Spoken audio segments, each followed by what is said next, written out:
네, 증권통 투자 업데이터 시간입니다. 4월 한 달 동안의 주가의 흐름은 참 쉽지가 않다라고 전해드리겠습니다. 그런데 이번 주에는 중동발 리스크가 불거지기도 했었고 이제는 금리 인하가 아니라 금리 인상에 대한 우려감도 더해지면서 시장 자체는 크게 출렁였습니다. 어제는 월요일장과 다른 점이 있다면 월요일장에서는 그래도 장중에 낙폭을 크게 만회하는 모습이었는데 어제는 장 막판까지 낙폭을 가져갔었죠. 결국에 양대 증시가 2%대 하락으로 거래를 마쳤습니다. 그렇다면 어제 시장 어떤 쪽으로 거래대금이 쏠렸을지 거래대금 탑5 리스트 보면서 어제 시장도 복귀해 보도록 하겠습니다. 먼저 코스피부터 체크를 해보시죠.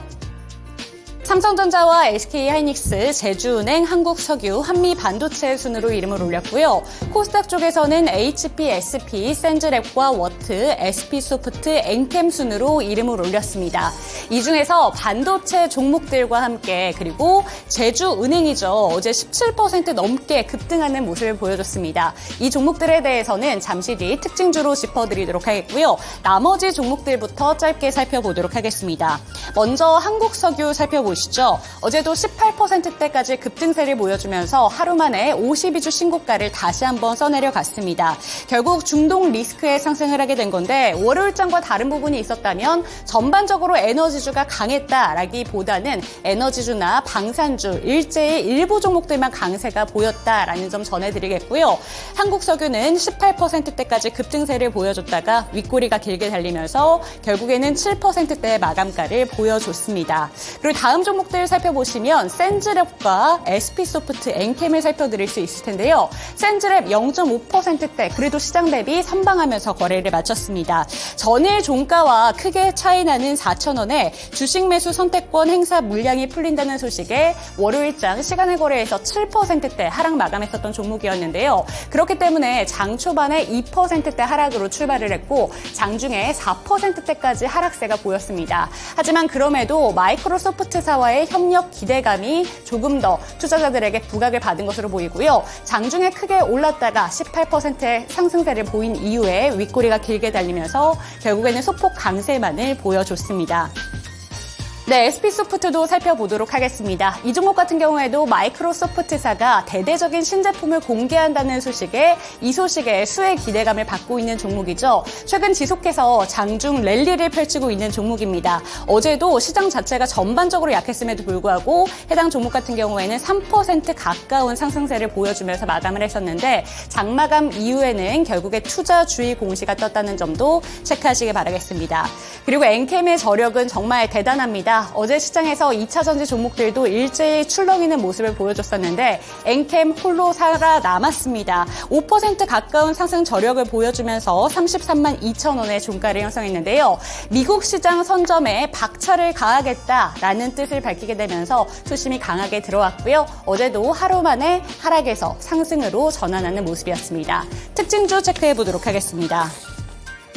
네, 반도체 종목들부터 먼저 체크를 해보도록 할 텐데요. 반도체 종목들 어제는 하락세를 피해갈 수 없었습니다. 장중에 삼성전자가 8만 전자를 내려왔고요. 그리고 SK하이닉스도 17만 닉스까지 내려오는 흐름을 보여줬습니다. 하지만 다른 점이 있다면 삼성전자는 8만 전자를 지켜내는 흐름을 보여줬었고 SK하이닉스는 아쉽게도 18만 닉스를 좀 내려오는 모습이 나타났었는데 아무래도 보조금 이슈에도 불구하고 지정학적 리스크가 불거짐에 따라서 그러한 거시적인 환경은 피해갈 수 없었다. 이렇게 분석 드릴 수 있을 것 같습니다. 그런데 반도체 종목들 이렇게 일제히 빠지는 와중에서도 중요하게 살펴볼 종목이 있는데요. 바로 HPSP입니다. 어제 장중 변동성이 정말 상당했던 종목인데 지금 보신다면 종가는 5.96% 하락하면서 4만 1,000원의 종가가 형성됐습니다. 그런데 이 종목 같은 경우에는 장 초반에 11%대까지 주가 급등세가 났었던 종목이었는데요.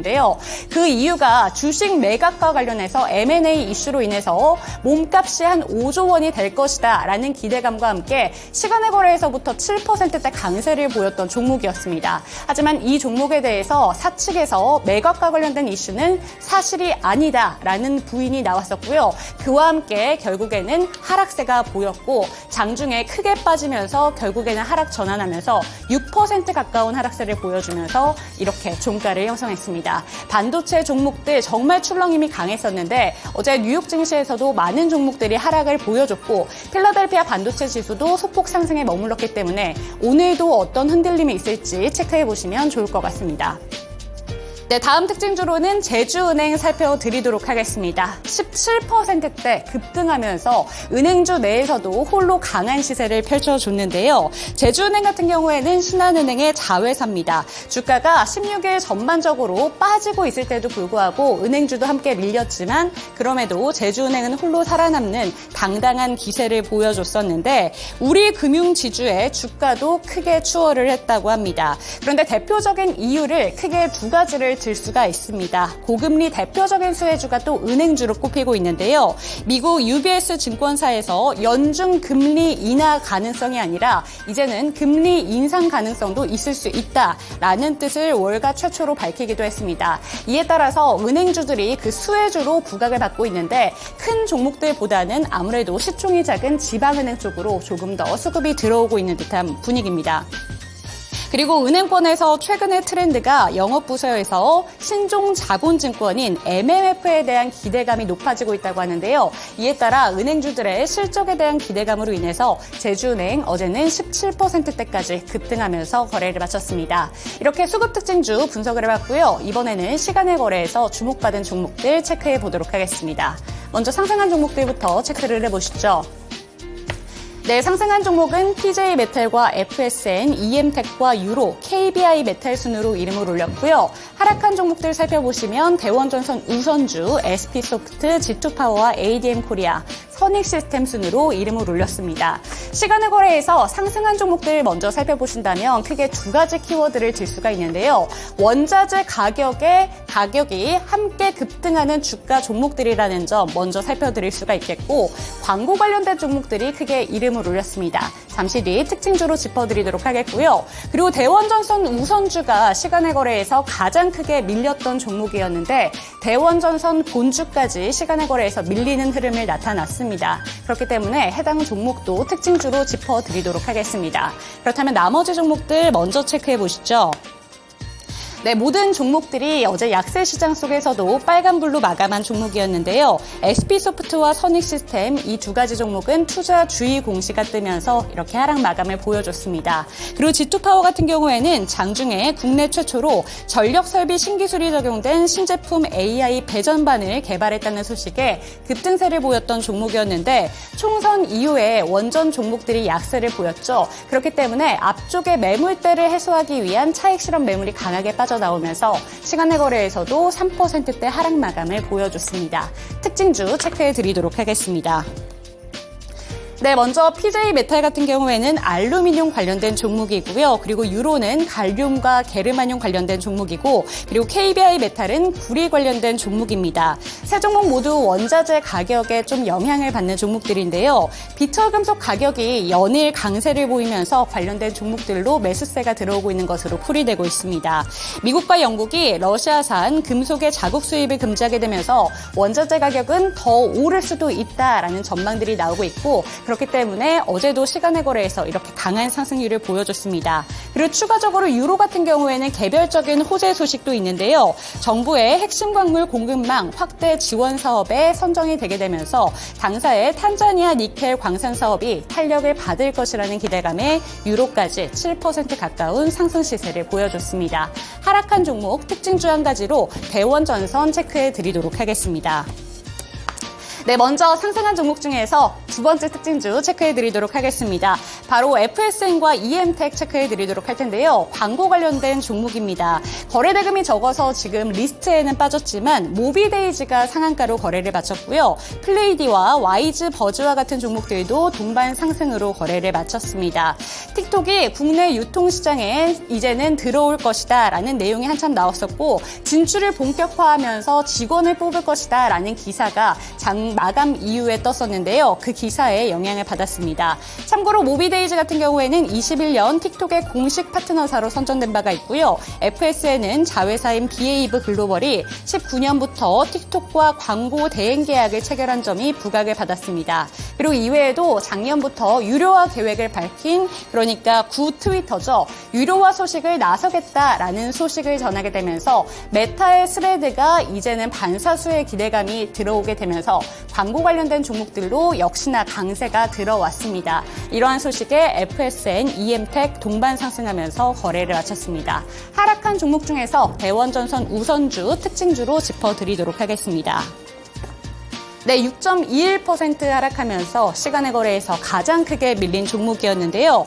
본장에서 우선주는 소폭 상승하긴 했습니다만 대원전선 본주가 크게 밀리는 모습이었습니다. 전선주의 상승 랠리를 끊어내고 전반적으로 전선주도 어제는 쉬어가는 가운데 대원전선 어제 장 초반 최고가를 경신을 내기도 했는데요. 상승부를 모두 반납하면서 주가가 20%까지 빠졌다가 10%대의 하락으로 거래를 마쳤습니다. 이유는 바로 블록딜 소식이었는데 최대 주주인 갑도물산이 160만 주를 블록딜로 매각하겠다라는 소식이 전해지면서 대원전선과 함께 대원전선 우선주까지 시간의 거래에서는 하락 마감을 보여줬습니다.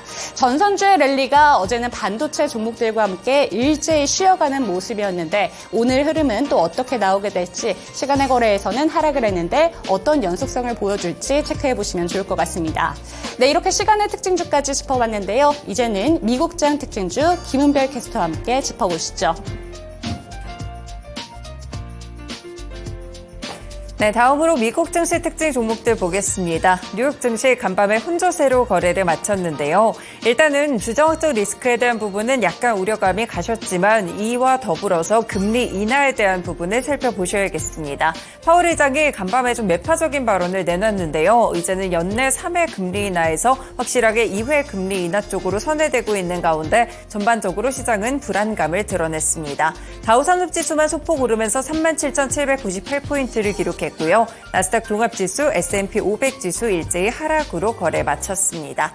이런 가운데 실적 발표도 지속되고 있는데요. 미국 증시에서는 어떤 특징 종목들이 있었는지 첫 번째로 은행 관련 종목들 보겠습니다. 네, 이제는 이번에 뱅크 오브 아메리카 그리고 이 관련해서는 또 살펴보시면 모건 스탠리가 실적을 발표하게 됐는데요. 엇갈렸습니다. 뱅크 오브 아메리카는 3% 하락으로 34달러 선을 기록했고 모건 스탠리는 2%의 상승으로 거래를 마쳤습니다. 먼저 첫 번째로 뱅크 오브 아메리카를 보시면 1분기 실적이 순이자 이익에 대한 감소 여파로 큰 폭의 하락세를 보였는데요. 실적 발표에서 올해 1분기 순이익이 전년 대비 15억 달러 줄어든 67억 달러로 집계가 됐다고 밝혔습니다.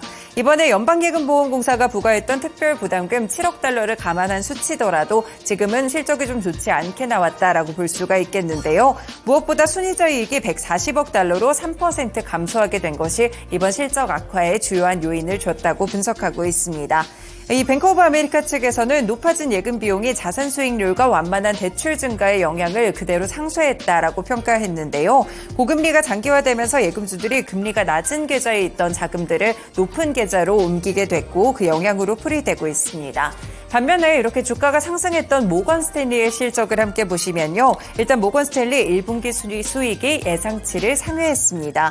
1분기 매출액은 151억 달러, 순이익은 34억 달러, 주당 순이익 2.02달러를 기록했다고 밝혔는데요.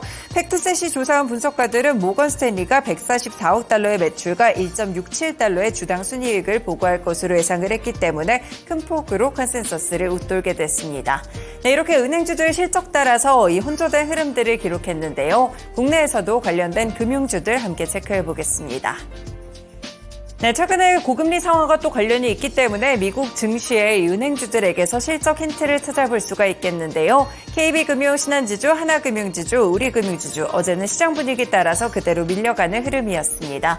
다만 이렇게 미국 증시에서도 실적 따라 혼조세를 보였던 만큼 비용에 대한 부분들까지 생각해 보시면서 관련 종목에 대한 투자 전략 짜보시면 되겠습니다. 네, 두 번째 종목으로 넘어가 볼까요? 역시나 실적주입니다. 유나이티드 헬스, 미국의 건강보험사라고 불릴 수가 있겠는데요. 5% 오르면서 468달러 선에서 거래를 마쳤습니다. 일단 사이버 공격 같은 악재에도 불구하고 1분기 시장 우려보다 훨씬 더 좋은 실적을 받아들게 됐는데요. 유나이티드 헬스는 현지 시간 16일 1분기 매출이 998억 달러로 전년 동기 대비 8.6% 증가했다고 밝혔습니다. 팩트셋이 집계했던 전문가 전망치를 웃돈 수치였는데요. 1분기 순손실은 14억 1천만 달러로 집계가 됐고요. 브라질 사업 부문 매각에 따른 손실 처리와 이번에 사이버 공격이기 때문에 여기에 대한 손실이 반영된 효과라고 볼 수 있겠습니다. 일단 일회성 요인을 제외하고 1분기 조정주당 순이익은 6.91달러로 전문가들의 전망치가 6.61달러였기 때문에 컨센서스를 웃돌았다라고 보실 수가 있겠고요. 올해 연간 순이익 전망치는 주당 17.6달러에서 18.2달러까지 상향 조정됐습니다. 이렇게 악재에도 불구하고 예상치보다 좋은 실적을 내게 되면서 유나이티드 헬스 그대로 이 주가에 반영되는 흐름이었는데요. 국내 종목들도 다음 주에도 실적 발표가 상당히 많이 예정돼 있습니다. 실적 시즌이 본격적으로 열렸다는 점에서 함께 이 개별 종목도 체크해 두시면 될 것 같습니다. 네, 마지막 특징 종목들 보겠습니다. 미국 증시에서 비트코인 관련 종목들 일제히 하락세를 보였는데요. 낙폭도 좀 컸습니다. 마이크로 스트래티지가 6% 급락으로 1254달러 선을 기록했고요. 코인베이스 글로벌, 클린스파크, 멜선 디지털 홀딩스 대체적으로 1에서 3%까지 밀려났습니다. 하지만 시간외에서는 크게 반등하는 모습을 기록하기도 했었는데요. 지금 이슈로는 지난 15일 홍콩 증권규제 당국도 비트코인과 이더리움의 현물 ETF 상장을 승인했습니다. 이 비트코인 ETF는 미국에 이어서 두 번째였고 이더리움 ETF를 승인한 것은 세계 최초였는데요. 중국 정부는 기본적으로 가상자산의 부정적인 입장이지만 홍콩을 통해서 자금 유입 효과를 좀 기대를 한 것으로 보이고 있습니다. 만약에 현물 ETF 거래가 시작되면 아시아 지역의 기관들의 자금을 흡수할 수 있다는 전망들이 나오고 있는데요. 다만 이렇게 홍콩 비트코인 ETF 승인 소식에도 불구하고 비트코인 가격에는 크게 반영되지 못했습니다. 그리고 지금은 반감기를 또 3일 정도 앞두고 있는 시점인데요. 이런 호재들을 반영하지 못하고 비트코인 자체가 주가가 큰 폭으로 고점 대비 하락하는 모습을 기록했다가 최근에 약간의 반등세를 다시 한번 보여주고 있습니다. 가격적인 연동성이 크기 때문에 시간외에서 또 오르고 있다는 점 국내 증시에 반영될 수 있을지 관련 종목으로 넘어가 보겠습니다.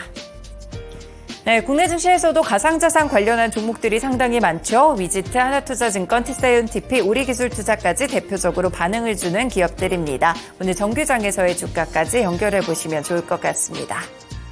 네, 이렇게 미국 증시의 특징 종목들 국내 증시까지 함께 연결해 드렸습니다. 지금까지 증권통투자 업데이트였습니다.